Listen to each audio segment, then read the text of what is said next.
Hi friends, Swapna Khushboo चॅनलमध्ये तुम्हा सर्वांचे स्वागत आहे.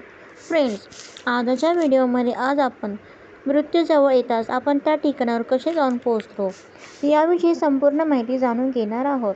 त्याआधी तुम्ही जर चॅनलवर नवीन असाल तर चॅनलला सबस्क्राईब करा. तर फ्रेंड्स, आता आपण व्हिडिओला सुरुवात करत आहोत. कलियुगामध्ये चक्रवर्ती सम्राट होते, ज्याचे नाव सम्राट विक्रमादित्य असे होते. सम्राट विक्रमादित्य खूपच पराक्रमी, विद्वान, कुशल, प्रजेचे पालन करणारे, धर्मज्ञ आणि परोपकारी राजा होते. राजा विक्रमादित्य त्यांच्या प्रजेवरती आपल्या पुत्राप्रमाणे प्रेम करायचे. राजाची एक सवय होती. राजा रात्री वेषांतर करून त्याच्या नगरामध्ये प्रजेची हालचाल जाणून घेण्यासाठी जात असे. एके दिवशी राजा अशाच प्रकारे वेष बदलून रात्री नगरात भ्रमण करण्यासाठी निघाला. भ्रमण करता करता मध्यरात्र झाली. मध्यरात्रीच्या वेळीसुद्धा राजा त्याच्या नगराची परिक्रमा करत होता.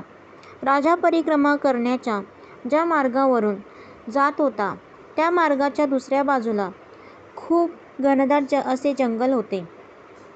अचानकच राजाने पाहिले की एक तरुण लाकूडतोड्या खांद्यावरती कुऱ्हाड घेऊन जंगलात चालला आहे आणि त्यानंतर तो तरुण लाकडे तोडण्यासाठी एका झाडावरती चढला.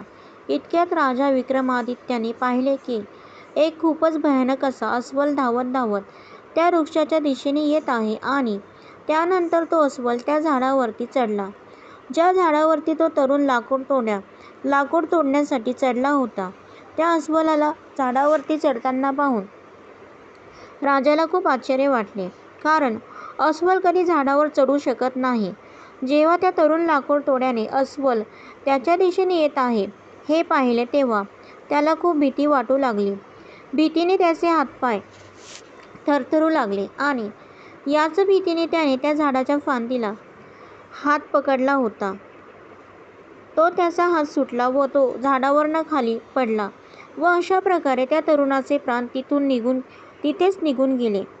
त्यानंतर तो अस्वल झाडावरनं खाली उतरला. राजा हा सर्व प्रकार पाहत होता की कशा प्रकारे अस्वल झाडावरती चढला आहे व त्यानंतर तो लाकूडतोड्या तरुण झाडावर खाली पडून त्याचा मृत्यू झाला आहे.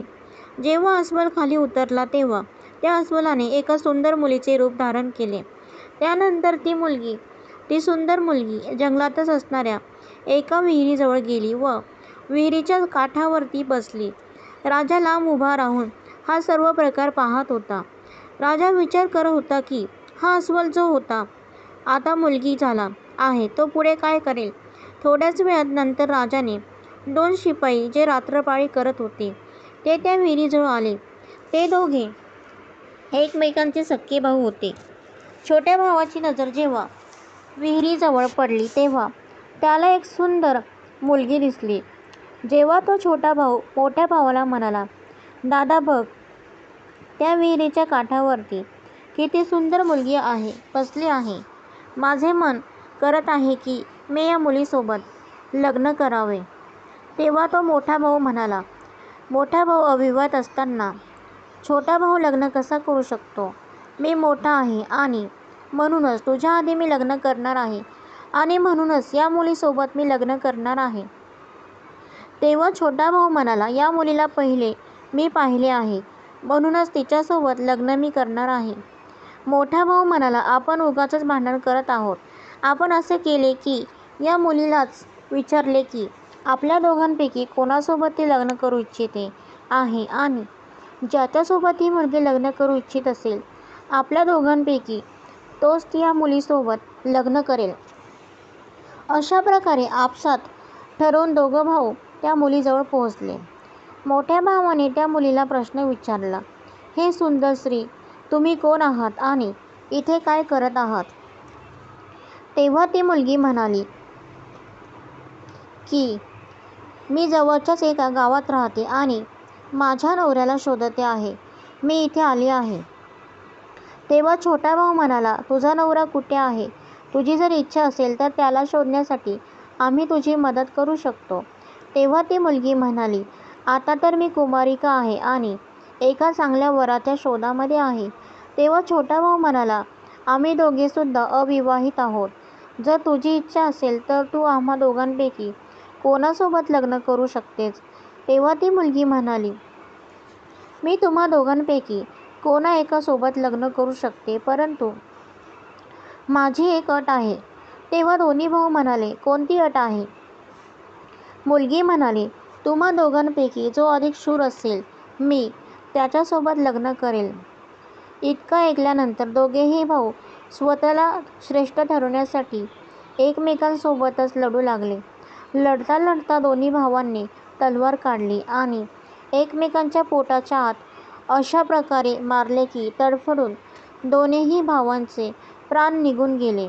तेव्हा ती मुलगी जोरात हसली आणि उठून एका दिशेने जाऊ लागली. ही मुलगी आता काय करणार असा विचार करत राजा विक्रमादित्य थोडं अंतर ठेवून त्या मुलीच्या मागे मागे चालू लागला. हळूहळू सकाळसुद्धा झाली होती, परंतु राजा विक्रमादित्य एका अस्वलाच्या झाडावर चढल्यापासून त्याच्या एका सुंदर मुलीमध्ये वेषांतर करणे ही विचित्र घटना पाहून त्याची शुद्ध पूर्णपणे हरवून बसले होते.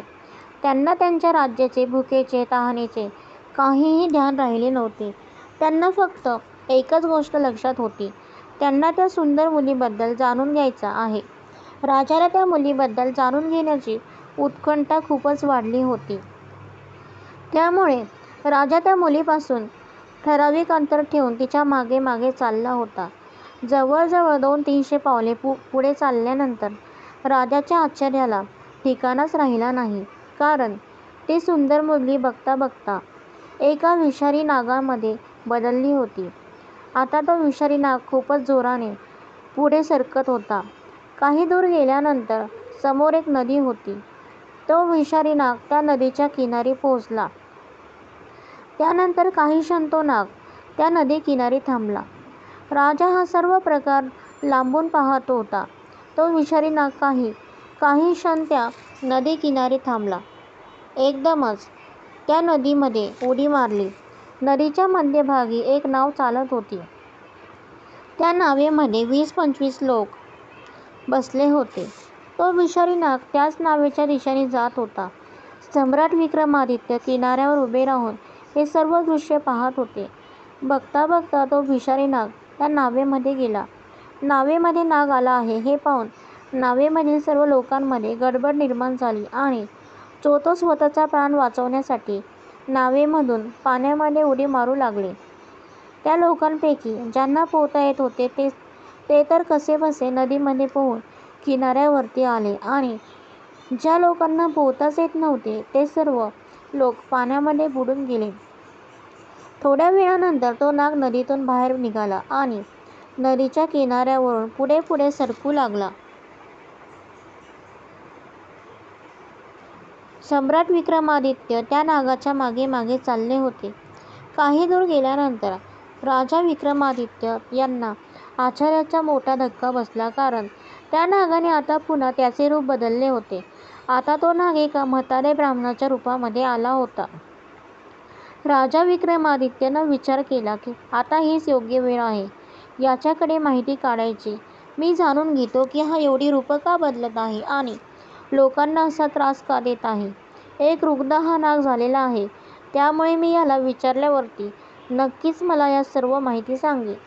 हाच विचार करून राजा विक्रमादित्य जोराजोरात चालत ब्राह्मणाच्या दिशेने जाऊ लागले. राजा त्यांची पावले भराभर टाकत होता. कसे करून राजा थोड्या वेळानंतर त्या ब्राह्मणाजवळ पोहोचला आणि ब्राह्मणाला हात जोडून प्रणाम केला. वृद्ध ब्राह्मणाने राजाला आशीर्वाद दिला. त्यानंतर राजा विक्रमादित्याने त्या ब्राह्मणाला विचारले, तुम्ही कोण आहात? तेव्हा तो ब्राह्मण म्हणाला, तुला दिसत नाही का, मी एक ब्राह्मण आहे. तेव्हा राजा म्हणाला, तुम्ही खोटे बोलत आहात, तुम्ही ब्राह्मण नाही. तेव्हा ब्राह्मण म्हणाला, मग तूच सांग मी कोण आहे. तेव्हा राजा म्हणाला, तू तो नाही जो दिसत आहेस. ब्राह्मण म्हणाला, मी जो कोणीही असतो तुला त्याच्याशी काय घेणे देणे आहे. तू तुझ्या कामाशी काम ठेव आणि तुझा रस्ता पकड. राजा म्हणाला, सत्य काय आहे हे जाणून घेतल्याशिवाय मी तुझा पाठलाग सोडणार नाही. तुम्हाला सत्य काय आहे ते सांगावेच लागेल. तेव्हा ब्राह्मण म्हणाला, मी तुला सांगितले तर आहे की मी एक ब्राह्मण आहे. राजा म्हणाला, तुम्ही माझ्याशी खोटे बोलत आहात. तुम्ही माझ्याशी खोटे बोलू शकत नाही. मला तुमच्याबद्दल सर्व सत्य माहिती आहे. मी तुमचा केव्हापासून पाठलाग करत आहे. जेव्हा तुम्ही एक अस्वल बनला होता त्यावेळेला तुम्ही एका तरुण लाकूड तोड्याला मारले. त्यानंतर तुम्ही एका सुंदर मुलीमध्ये वेषांतर केले आणि 2 शिपाई भावांना एक दुसऱ्याच्या हाताने मारून टाकले. त्यानंतर तुम्ही एका विषारी नागाचं रूप धारण केले व नदीमधून जाणाऱ्या नावेमध्ये प्रवेश केला. तुमच्या भीतीमुळे नावेमध्ये असलेले लोक घाबरले व त्यांच्यामधील लोकांनी नदीमध्ये उड्या मारल्या. ज्यांना पोहता येत नाही ते वाचले, परंतु ज्यांना पोहता येत नव्हतं त्यांचा मृत्यू झाला. आता तुम्ही एका वृद्ध ब्राह्मणाचे रूप धारण केले आहे. मला लवकर सत्य सांगा की तुम्ही कोण आहात. तेव्हा तो ब्राह्मण म्हणाला, जर मी तुला नाही सांगितले तर. हे ऐकून राजाने त्याची तलवार बाहेर काढली आणि म्हणाला, तुला जर सांगायचं नसेल तर मग मरण्यासाठी तयार राहा. तुला माहीत नसेल परंतु ही राजा विक्रमादित्याची नगरी आहे आणि मी येथील राजाचा एक प्रामाणिक नोकर आहे. या धर्मात्मा राजाच्या नगरीमध्ये इतक्या लोकांचे प्राण घेतल्यानंतर तू जिवंत राहू शकत नाहीस. आता तू मरण्यापूर्वी मला सांग की तू कोण आहेस. राजा विक्रमादित्याची धमकी ऐकून तो वृद्ध ब्राह्मण जोरजोरात हसू लागला आणि म्हणाला, मला माहीत आहे की ही महाप्रतापी सम्राट विक्रमादित्य यांची राजधानी आहे आणि मला हे सुद्धा माहीत आहे की तू स्वतः विश्वप्रसिद्ध सम्राट विक्रमादित्य आहेस. परंतु तरीसुद्धा एक गोष्ट ऐक, तू मला नाही मारू शकत. एक दिवस असा येईल की मी तुला मारण्यासाठी येणार आहे. तेव्हा ब्राह्मणाचे बोलणे ऐकून राजा विक्रमादित्य विचार करू लागला, हा तर कोणी महान व्यक्ती दिसत आहे, कारण याने मला या वेशामध्ये ओळखलेलं आहे. कारण राजा वेषांतर करून नगराचा भ्रमण करण्यासाठी निघाला होता. कोणीही राजाला ओळखू नये म्हणून राजाने वेषांतर केले होते. राजा विचार करत होता, ज्याने मला या देशात सुद्धा ओळखले आहे मग तो एखादा छोटा मोठा व्यक्ती नाही. त्यानंतर राजा त्या ब्राह्मणासमोर विनम्र स्वरामध्ये म्हणाला, तुम्ही मला ओळखलंच आहे तर कृपा करून मला सांगा की तुम्ही नक्की कोण आहात. तेव्हा ब्राह्मण म्हणाला, कोणीतरी हे सत्य म्हटले आहे की या जगात 4 प्रकारचे हट्ट प्रसिद्ध आहेत. राजाचा हट्ट, बालहट्ट, स्त्रीहट्ट आणि योगहट्ट. तू तर राजा आहेस आणि राजहट्टावरती तू अडून बसलेला आहेस.